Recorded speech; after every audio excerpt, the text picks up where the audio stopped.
What's up, everybody? Welcome back to SEC State of Mind presented by FanDuel. I'm Taylor Davis. He is Jason Campbell.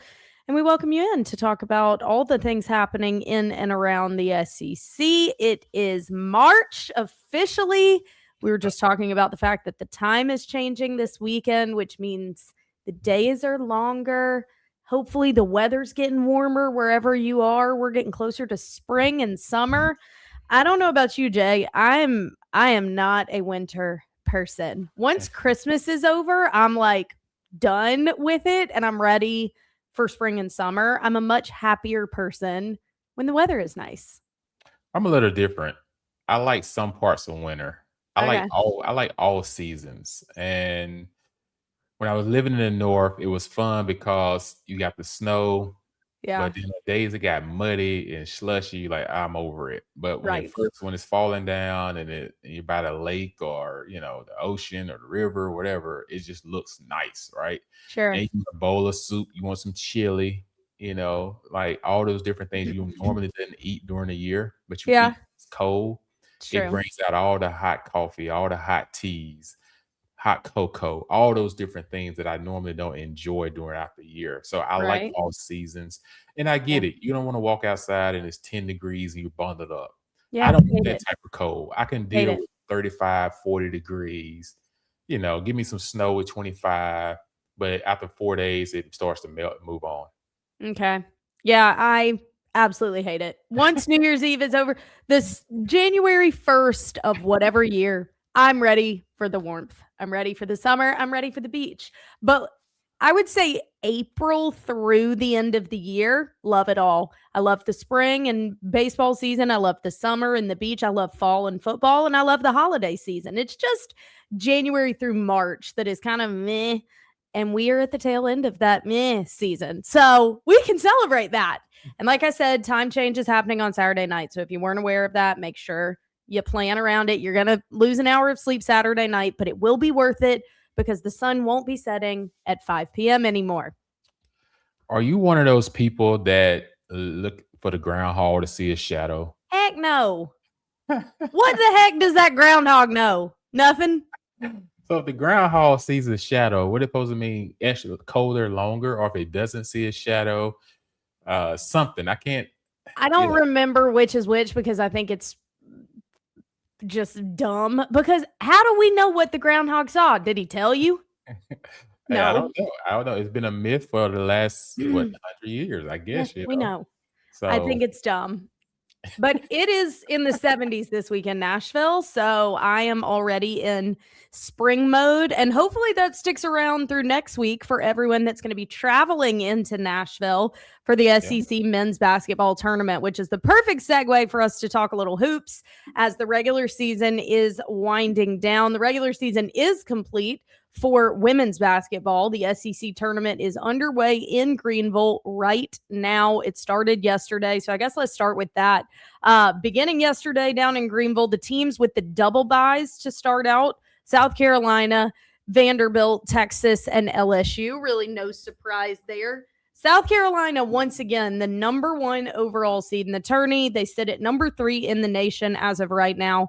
They're winners of 9 of the last 11 SEC tournaments dating back to 2015. They sit with a 15-1 conference record right now. Dawn Staley just continues to be the example, and that program continues to be the pinnacle of obviously SEC women's basketball and national recognition as well. In this tournament last year, Texas ultimately ended up runner-up, and they have a lot of momentum to hopefully get a little bit of revenge. They went 10-1 down the stretch heading into the tournament, but LSU has been the number 3 seed in the NCAA tournament every year under Kim Mulkey. They're currently projected as a number 2 seed as we head into March Madness, but they have not won the SEC tournament since 2003. Now, this year, they're actually entering the tournament with the conference's highest ranked offense, highest scoring offense. So they've definitely got that scoring potential.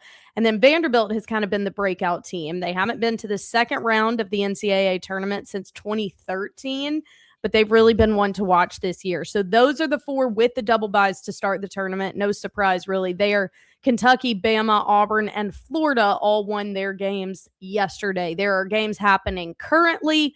It will obviously go through the weekend. So that's just kind of setting the stage.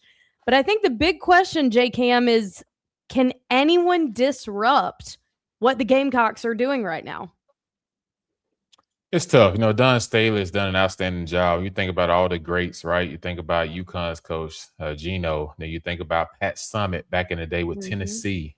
I remember at Baylor, Kim Mulkey was doing an outstanding job there. And then all of a sudden now she's at LSU. She's turned that program around. When you think about Stanford, the head coach that they had for many years. I remember Notre Dame was really good at one time. So you think about legendary coaches. Dawn Staley has solidified herself as one of the top 3 of all times in terms of women basketball.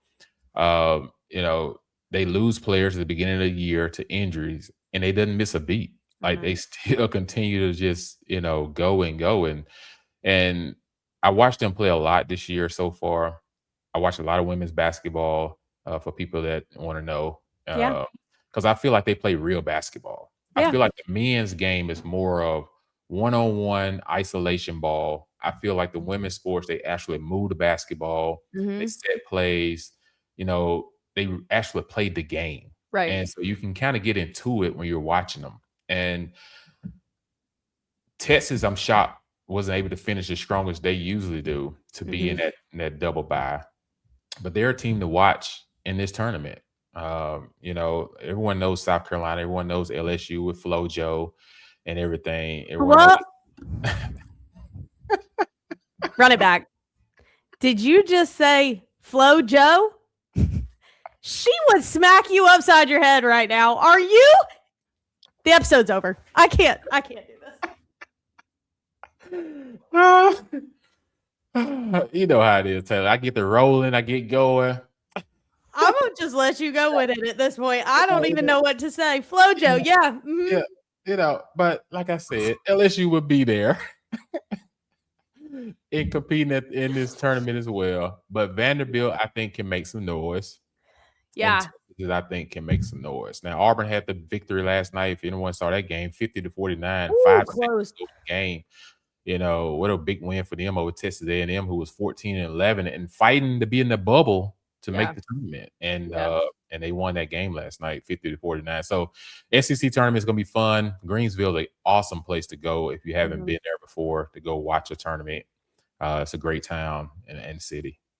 Yeah, I'm excited to see how this one pans out. There was also a scary injury in that game last night in the Texas A&M Auburn game, wishing her the best. But I think that this one is going to be exciting. I like what Vanderbilt's been doing down the stretch. It's kind of the unexpected ones that can sometimes make a splash in a conference tournament. And in particular, I think that the depth and the experience level of programs like South Carolina and LSU bode well once you get into the NCAA tournament. Like I was just saying, Vanderbilt hasn't made the second round of the NCAA tournament since 2013. None of these players have been in those sorts of environments. But I think in the conference tournament, things can get a little wonky. And with kind of the parity that we've seen across women's basketball this year, I mean, the SEC has arguably been the deepest conference in women's basketball this year, I think more so than the men. So I think that this tournament could get real exciting real quick. So if you're not watching this weekend, make sure you tune in. Like I said, there's games happening right now. Yeah, and Kentucky is really good. Kentucky got the coach that came over from Virginia Tech last year. That's an outstanding coach. And Kentucky, don't sleep on them. They have a really good women's team. I agree. Well, let's switch gears a little bit to talk about the men's tournament. We've got one game day left in the regular season for men's basketball. And according to ESPN's latest bracketology, no other league has this many teams projected to participate in March Madness. Take that with what you will, because obviously we'll see where the cards fall when all is said and done, but that's where things sit right now. However, it does feel like a little bit of a step backwards given the conference sent 14 teams to the tournament last year, 2 of which ended up in the Final Four. You don't really feel like that's where it's headed, but still a very strong showing. Florida is sitting comfortably at the top right now. Okay, this thing was kind of shifting in the first half of season, even into the middle with with Bama and Vanderbilt and even Kentucky at times.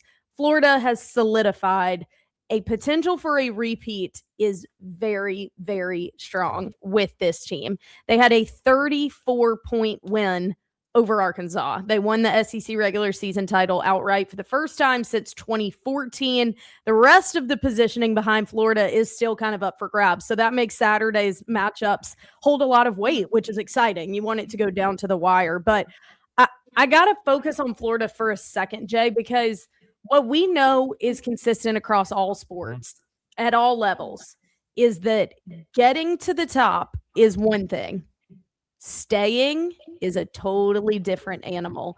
The way that Florida is not just retaining their position at the top, they are dominating on their way to do it. What is making them so dangerous right now?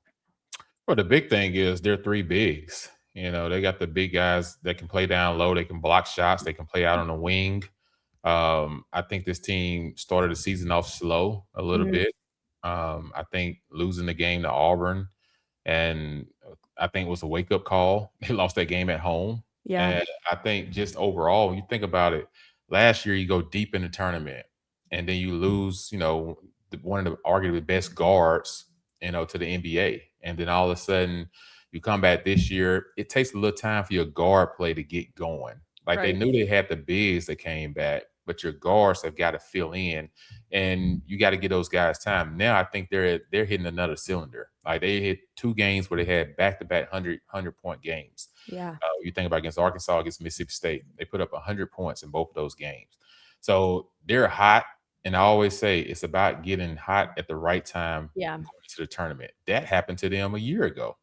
They kind of got hot. And so I like their staff, but I like their bigs. They can guard the rim, and they can guard the wing, and they can shoot outside. And if you can shoot outside and you got bigs that can run the court the way that they can, then you always got an opportunity to win and go deep into the tournament. They seem like a very dangerous team right now, so they've got a lot of momentum heading into the SEC tournament. Alabama did get a win over Tennessee. Now, Nate Ament is injured currently. He's been making a splash all season, so he's a very massive miss for Tennessee. And depending where he is moving forward, Vanderbilt faces Tennessee. They head to Knoxville on Saturday. That would be a huge statement win for Vanderbilt because Vanderbilt does have some momentum. Like I said, very strong start to the season, but they only have one top 25 win. So a win in Knoxville to close the regular season would do a lot for them. And then obviously you get the added benefit that the tournament is in Nashville. So you know that they're going to have a presence there and it could be a big week for them. But I think that Nate Ament injury is a big piece of that. So it will be interesting to see. And like I said, Bama got that win, but then lost to Georgia on Tuesday. So the pendulum's kind of been swinging for Georgia as well. They've kind of been quietly consistent at the end. No one's really kind of had them in the conversation, but they seem to have gained a little bit. Now, Kentucky's kind of the inverse. They had a lot of momentum. We know they went into Fayetteville and took down Calipari and Arkansas, and that was a big storyline, and they had a lot of eyes. They were the 2 under Florida, and then that matchup was so anticipated. Well, now they've gone 2-4 in their last 6. They just lost to Texas A&M. So where is Kentucky right now? It just kind of like the women's tournament. It really sets up for, it feels like anything can happen it feels like it's Florida's to lose, but beneath that, it really feels like it is up for grabs and some weird stuff could happen in this tournament as well. Oh yeah. I think the tournament, everybody goes into the SEC tournament with a different mindset. If you're the leading team, it's almost like you're locked to be in being an NCAA tournament. You're locked to be one of the either 1 bids or the 2 bids at worst if you're the top team. And so your mindset has got to flip from the standpoint of you can't go into the tournament coasting. You got to go in the tournament to build some momentum. Sure. And it still means something to win the SEC tournament. Like that's something that means a lot. Yeah. But your teams just like Missouri, Georgia. I think Georgia's in regardless. I think they're in. But Kentucky, I think they're in regardless. But still, they want to, 2-4 down the stretch is not Kentucky's basketball. Mm-hmm. So you think about Oklahoma. They probably got to make a deep run to get in a tournament in the SEC tournament to even get a shot, right? Mm. When you think about Auburn, they got to win Saturday against Alabama first and foremost. That's another quad and one victory. So if they get that game, they're one of the top 5 teams nationally in quad and one victories, I think, at that standpoint. So that gives them the opportunity to make up for that loss against Mississippi State and against Ole Miss at home. So you got to beat Bama on Saturday, and then they got to go at least to the second, third round in the SEC tournament to really secure that spot as an opportunity. Texas A&M, I think, will get in. I think they're probably 77% based on what NCAA is saying that they'll probably get in. Like I said, that big win over Kentucky helps them. So that's what makes this tournament fun, because there's some teams that's coming in it with my back is against the wall. I don't have any more timeouts. Right. Like, we got to go. Yeah, it's time. And it's times. And I think that's what makes the tournament fun to watch each and every year is this. Now, I think the teams that can can challenge Florida in the SEC tournament. I think Arkansas can challenge them, even though they had a big loss to Florida in Gainesville. But at a neutral site is anybody's game. Yep. I think if Tennessee was at full strength, that would make that game very interesting. Vanderbilt's a team, like you said, haven't beat a lot of top 25 teams. Nope. But they're capable of doing something. Yeah. And then Bama, like Philo is a good player. Like he can shoot the ball, and they get hot from outside. They're a hard team to defeat. So there's teams that can make a run in this tournament that's going to make it real interesting. But that's why you got to tune in. 100%. First round starts next Wednesday, March 11th, live from Nashville. So make sure you tune in. I'd be remiss if I didn't ask you this, and it's an unfortunate conversation that's really been gaining steam in the last few weeks of the regular season, and that's some of the discourse around Stephen Pearl as head coach at Auburn, just given how confusing, I'll say, this season has been at times for a program that had really cemented itself as one of the top programs in the nation. And it's not just, feels reminiscent of some of the football games in the past few years. It's not just losing, it's how you're losing that makes people scratch their heads a little bit and wonder if there's deeper issues. And then obviously some of the discourse around certain players and potentially attitude, disciplinary issues, and how all of that's been going. So what is the locker room culture like? Just a lot of question marks. And obviously the way in which the coach shift happened is going to open up that conversation, right? Because Bruce Pearl announced his decision to retire so close to season that there really was no deliberation around the head coach position. And I'm not here saying that Stephen Pearl shouldn't have been the guy, even if Bruce gave a time for a 2-month coach search. But I do want to get your take on it as someone who's well-versed in Auburn in general, but college basketball as well. Just kind of your take on the conversation surrounding the state of Auburn under Stephen Pearl. Well, let's be honest. Auburn's kind of been spoiled a little bit, right? We in have basketball for the last 8 years. I know we've been in the 2 Final Four appearances. We won the SEC outright. We won the SEC tournament. It's been a lot of success. They've broken record as far as wins in the season. I think they got to 30 a year ago. So you're talking about a program that's kind of been carrying Auburn. Let's just be honest. Football is supposed to be the catalyst at Auburn, and football has let us down for the last 6 years. You're right.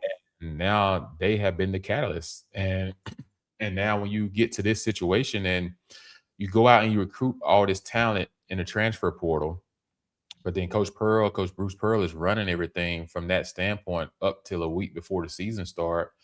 Then all of a sudden he steps away. That's a big difference. Right. Because a lot of those guys came because of Bruce. Or him. And now all of a sudden Bruce is no longer coaching them a week before the season start. And now that's a change of emotions. Yeah. Because now you got to get through the part of, man, I came here to play for this guy. Now he's retiring to now, okay, now Stephen Pearl pretty much moves into the position a week before. And Coach Bruce Pearl came out and said it this week, that yeah, he kind of positioned himself to help his son get the job. I mean, if Yeah. you've got 2 eyes and ears and a brain, you can figure that one out. Right. Everyone kind of already figured that Yeah. out, right? And from this standpoint, and you see as the season has gone along, Steven is trying to put his own print on this team by sometimes benching his best players, Right. but not doing what they're supposed to do from a team rule standpoint. And if you're gonna build your program the way you want to do it, then it's gonna take some of that. I know. Everyone may not like it because they're, oh man, we're in the midst of trying to be in the tournament, but he's trying to send a message and everything. So I think had he had longer time in the off season to get the team to know him as the voice, I think that would have helped instead of maybe a week before the season. Now I feel like everything's hard pressed. Right. And then we get in these games and we fought. I mean, we're winning some games, and all of a sudden we're losing games down the stretch, like we did in football this year, right? Yeah. How many games did we lose down the stretch in football this year in the fourth quarter? I don't want to talk about it. So when you think about it in basketball, it started to look the same way. When you think about the Right. A&M game, you think about, a lot of these games that, that they should have won, that they had, but they kind of let them get away at the end. Those happen in the off season. Yeah. The mental toughness, the all the drills, The all those different connection. things, competitive drills, connection. Let's be honest, Pettiford wasn't there to Hodge Right. for most of the off season. He was Right. training for the NBA, and then maybe 2 weeks before they got ready to start working out as a team and team practice, then all of a sudden he decides on the last day that you can come back. He comes back. Yeah. So now you got to implement him into the group Of of trying course. to get the new guys. So it's 12 new guys trying to get to know each other. Right. It's not like the team of last year with Broom and Caldwell. All these guys have been there 3 years with experience, hearts in Auburn, diehard players, right? Yeah. Have that right now. And you got to build that back through recruiting. And then you're going to go out and bust your tail in the transfer portal. So I think for Steven, it's a tough position, but you are going to get judged a little bit because how you got the job. Yeah. And it's unfortunate, that you have to go through that, but that's just life, so now he's got to prove himself outside of his father, and that's going to take a little time. I think this year is the season that you're going to have to be like, oh, okay, because everything was hard pressed. Now I think next year he gets a chance to get off season, he gets a chance to get recruits, get a chance to get transfer guys, he gets to hire a GM, all these different things. And then you see how things go next season as far as like your first year is always the hardest year as a coach. Right. And for him at Auburn, it's harder because football's been bad for the last couple of years. Baseball has been good. They're off to a good run right now. They're off to a great start. So it's just he got to weather the storm right now, but it's important that they finish strong. I know. You have got to finish against Bama Saturday. You have got to do something in the SEC tournament. You got to have momentum when it comes to recruiting. And I'm a transfer. What makes me want to come to Auburn? You got to give me a reason to want to come to Auburn. Fair. Yeah, I think it was going to be a difficult hand dealt to whoever was in that role. I mean, it's the same way we always said about like, who the heck wants to follow Nick Saban? Because no matter what you do, you're going to be compared to your predecessor. Okay. Amplify that by the fact that it's your father. Like, you're already going to be compared to him in whatever you do because you carry the Pearl name, but you're literally taking the torch from him 2 weeks before season begins, and there has been a bit of a drop off. And so it is next to impossible for him to be in any other situation than the one that is happening right now. But I can see the side of the coin of this guy deserves to have the opportunity to establish who he is apart from his dad. And that's probably going to include doing things a little bit differently. And had he had an offseason to establish standards and disciplinary repercussions and what have you, and build that decorum with his players, maybe this would have gone a little bit differently, but he had to do it during season. And so I can see both sides of it, but it does always bring up the question, was this guy ready? Was it the right decision because of how fast it happened? I don't think that one season is a good enough example, especially given the timeline of it all, to answer that question. And I actually still have a lot of belief that Steven can be the right guy. It's just going to take time that wasn't afforded to him in this current year. So we'll see what they're able to do down the stretch. We'll see what all of the SEC is able to do in the tournament. Like I said, first round starting March 11th in Nashville. All right, real quickly, we're going to give you a few standouts from the NFL Combine that took place this past weekend down in Indy, and the SEC had a pretty strong showing. Some of the funniest social media stuff I was seeing was people being like, I'm once again pissed off at Brian Kelly. Like the amount of tweets of people being like, I just reawoke my anger toward LSU's staff this past year because you saw that roster was stacked. Like it is baffling that the season went the way it did. And you know you're going to be seeing a lot of these. 3 of their wide receivers had 3 of the top 40s in the entire combine. Like it is truly baffling. And it was also revealed that Garrett Nussmeier's injury that was finally being addressed about halfway through the season happened day 2 of fall camp.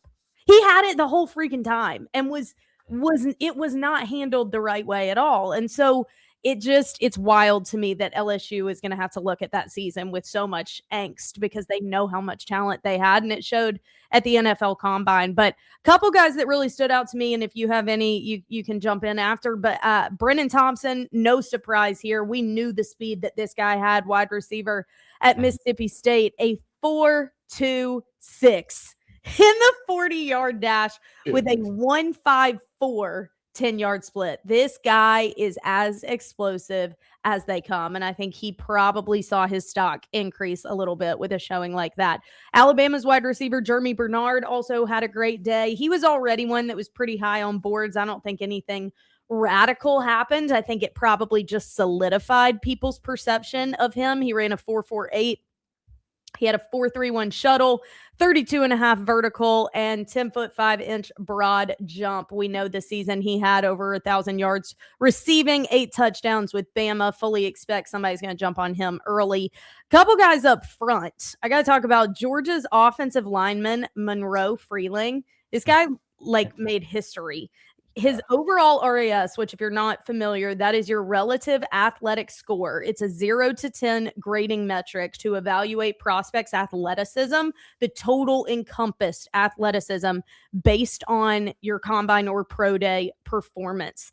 He scored the number 2 all time out of 1,512 offensive tackles in the last 40 years of the NFL Combine. Let's listen to these numbers, people. 6'7", 315 pounds, a 34.75-inch arm radius, 33.5-inch vertical. He is a prototype. If you build one on a computer, a prototype NFL left tackle. This guy had people's jaws dropping when they were looking at his numbers and obviously his output. I also want to point out quarterback Taylon Green from Arkansas, not necessarily because of the position that he has played, but because of this guy. You want a category of freak athlete, you put Taylon Green in it.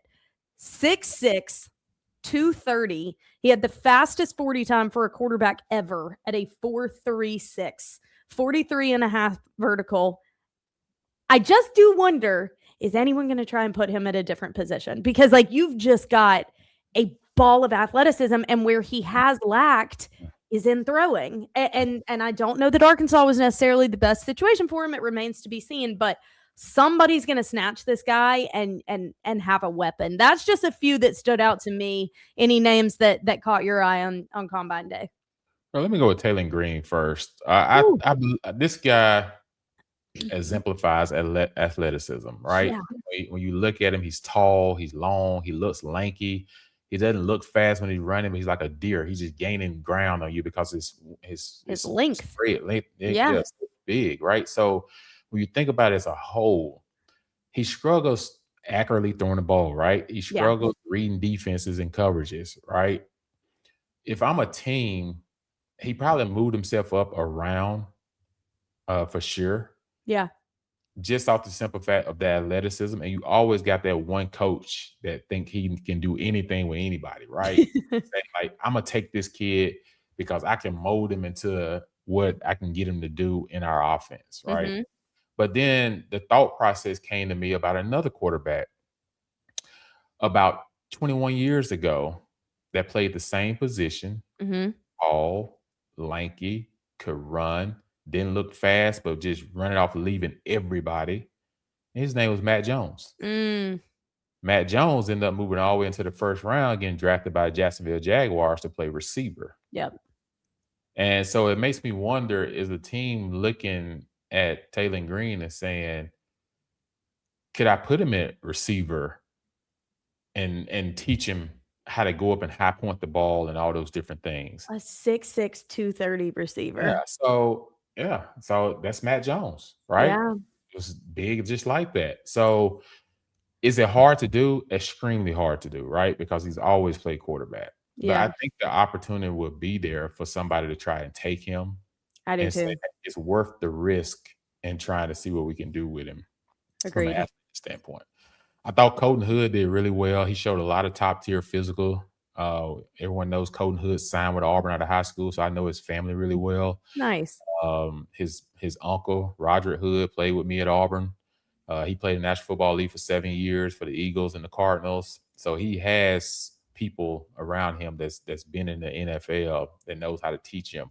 And this Yeah. kid all about ball. Like all he does is sleep, eat, and literally study football. Hey, yeah, he transferred from Auburn, went to Colorado for a year, then went to Tennessee, and then now he finds himself projected to be a late first round draft pick. Yeah. Tennessee have two corners projected to be late first round draft picks. Yep. Yeah, that just goes to show you the depth that they had at the secondary a year ago, True. which makes you wonder, like, dang, how come Tennessee couldn't get to the playoffs? And how Georgia put up 40 something on that type of secondary, Yeah. and everything. But injuries play a big role in that too. They Right. had some guys with injuries last year. But when you think about no conference, just overall, Lorenzo Styles Jr., the Mhm. safety from Ohio State, ran a 4.27. Just let that sink in. That's insane. 4.27. These guys are running 4.2s like it's just A clockwork now. walk in the park. And it used to be like, oh man, one guy ran a 4.2, everybody was like, wow. Now Do you remember the fastest 40 your year? I don't. It was probably 4.2 something, 4.3. You always gonna have one person gonna run like 4.3. 4.2, but most of them gonna be like 4.3s, Yeah. low 4.3s. But these guys are running 4.2s. It's Like, crazy. and it's a safety. This not even a corner. He's a Right. safety. And Right. then you get another guy, the edge, Malachi Lawrence, the edge from UCF, 250 plus pounds, had a 40-inch vertical, ran a 4.52. 250 pounds chasing the quarterback down at 4.52 and got a 40-inch vertical. How are you Athleticism, getting that much weight that high in the air? it's just crazy. And then you got Dennis Sutton, Penn State, 39.5-inch Yep. vertical, 10.11 broad jump. This is a defensive line edge guy. So you better have athletic You want quarterbacks that like coming those. after you? Yeah. And offensive line, like you said, Murray Freeland, we already talked Oof. about him, outstanding. But you also got Marco Bell from Miami, 6'9", 346 pounds. And this guy had an outstanding camp as well. So That's a lot of absurd. talent, a lot of guys showed up, but it's just unbelievable with the vertical that these guys are jumping nowadays, the speed. It goes to show you, Taylor, that training has started so early now in the process, right? Because of Yeah. NIL, right? Now kids are saying, I can get to college and make $1 million. No, I can make $2 million. I can make $3 million in college. So what's that's doing to parents now? Parents are saying, oh, I'm investing more now at 6th grade for my child to get the right type of training. So Because now you they're think you'll see it back. so now they're working on their speed, they're working on their starts, they're working on their vertex, all these different things. And then when they get in high school, all these different 7-on-7, these elite camps, right? So everything is bumped up by 10 notches now Yeah. because of all the training. So when these kids get to college, they're already been professionally trained, because they've been pumping money into it because of now the NIL stuff. And now you're trained as a pro in college. Right. So that's how you're getting paid. You better be, right. That is true, but it is interesting that it almost seems like an uptick in speed, agility kind of being the trend. Like you were saying, these numbers are no longer kind of they're almost expected. But there's almost been a decline in the strength side. Like historically, it was a lower number bench press reps. Like very few guys are benching over 20 reps, 30 reps, which used to be kind of the opposite. So it's interesting to kind of see that swing in trend as well. But nonetheless, a really good showing from the SEC. And, the conversation always emerges, kind of like Greg McElroy said when he was on our podcast a few weeks ago. When you do talk about conference strength, obviously there's different methods to evaluate that. But year over year, when you're looking at production for the league, the SEC continues to spit out the most athletes that are not only getting drafted, but they're prepared to contribute. And so I think that is certainly an element that continues to be talked about. I did want to mention one more. Arkansas running back Mike Washington also made history. The best RAS score in the history of a running back position at the combine, a 4.33, 39-inch vertical, and 10'8" broad jump. The guy had an actual day. So very impressed for him as well. One guy, though, I also have seen a lot of, it seems like Ty Simpson conversation is improving as of late. So that's great to hear.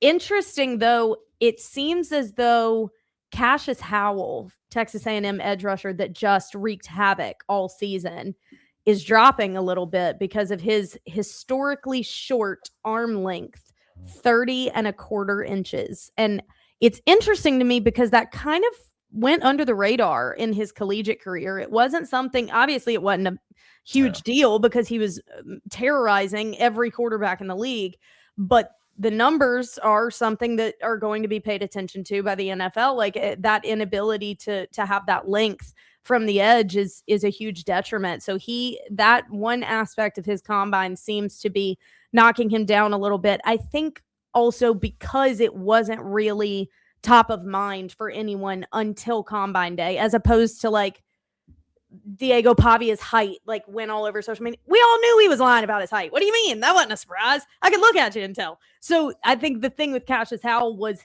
it felt like new information that was brought to the forefront. And unfortunately, there has been a little bit of conversation about that dropping him a little bit, which is interesting.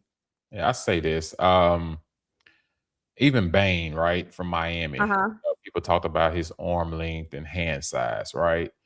And then you talk about Cassius Howell, and everyone talking about his arm length. At the end of the day, the tape speaks for itself. True. And we just revved off a whole bunch of guys that lit it up at the combine.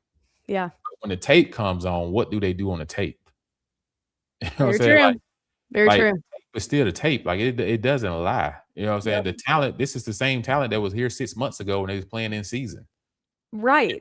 So some people just test well, but does that make them extraordinary football players? GPA versus ACT score. So you still, as GMs, you still have to be able to study and say what's the right fit. But you can't forget about the tape because you got enamored with the athleticism that you saw that one day or at the pro day. Yep. Those type of things. Like, so you'd be mistaken if you slip on a Cassius Howell because you're worried about an arm length and a Ruben Bain because you're worried about hand size. Like, come on, man. Look at the tape. These guys disrupted football games. Like, they cause people to have to double team them. Like, it's a reason these guys and their teams were in the playoffs and was one of the top ranked defenses. And I think about a guy named Dwight Freeney, who's a Hall of Famer. Dwight Freeney wasn't 6'5". Dwight Freeney didn't have long arms, Great example. But Dwight Freeney is a Hall of Famer. When I think about London Fletcher, who I had a chance to play with in Washington, came from a D3 school, right? Yeah. And end up as an undrafted free agent, worked his way all the way up to play in the league for like 17 years and one of the top two tacklers, him and Ray Lewis of all times. Yeah. And he wasn't a 6'3", 6'2", 6'1" guy. He's a short, strong linebacker with a heart of a lion. So those are guys that you look for in those positions, and you're crazy, I'm gonna look at the board and say, "Oh, I'm gonna take this guy because he did so well at the combine." Yeah. But his film, he didn't do anything. Yeah. But this guy was a All-American or All-SEC, first team player, drew double teams. Man, give me that guy. Yeah. Give me that guy. You know what I'm saying? Because at the end of the day, I'm not trying to win the lottery by taking a chance. I'm trying to win the long game. Correct. And I'm not going to let a statistic from one day or a measurement that he clearly has found a way to work around deter me. So, but Diego Pavia, why would you say I'm still immature? Like, as a quarterback, I don't know. You're about to go into a room with grown men that have families. Like, this is their livelihood. Like, they're not interested in, all this other stuff. Like, they want someone that can walk into their locker room and still be mature enough to hold his own. And I'm so sorry, Diego. Like, the thing that we've all been concerned with about you is your lack of maturity. Okay?